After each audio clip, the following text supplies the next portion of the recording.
এতদিন আগে বোঝা গেছে, এত গাঁদা ধরলাম, আজকে প্রথম দেখলাম।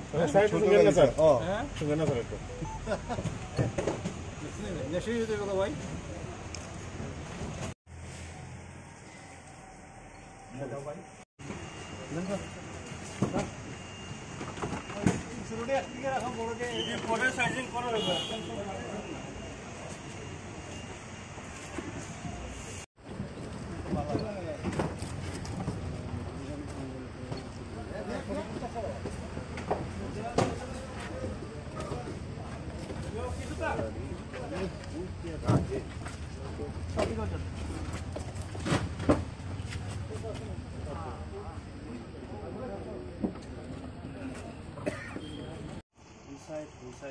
নিউট্রাল হওয়ার টাকা দিন মুগা আরে স্যার পয়সা তো নিউট্রাল লাগান না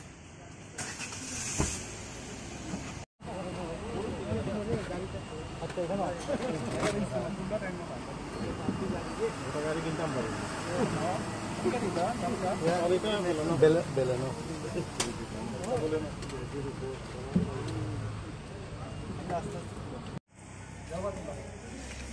মানে একটু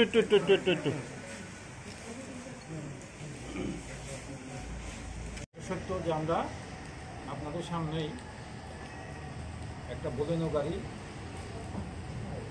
এটা নতুন একবারে, সেই গাড়িটাকে আমরা ডিটেইন করি।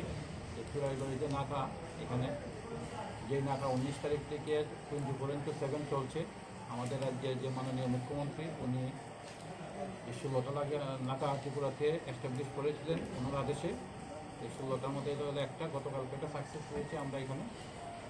তো এই গাড়িতে আমরা তল্লাশির সময় টোটাল 61 প্যাকেটে 30 কেজি, এবং প্যাকেটগুলো আপনাদের সামনে এখানে ডিসপ্লে করা আছে, আপনারা দেখছেন কী ধরনের প্যাকেট হয়েছে। গাড়ির সাইজ অনুযায়ী এই প্যাকেটগুলি করা হয়েছে।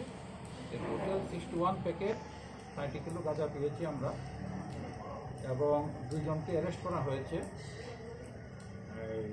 একজনের বাড়ি মারা সিডাইপিএস সুদীপ কর্মকার, একজন ছাদে এবং ওনার মিসেস আছে, ওনার বাড়ি কোয়াইটে হাতিমারাতে। আমরা 2 জনকে অ্যারেস্ট করেছি।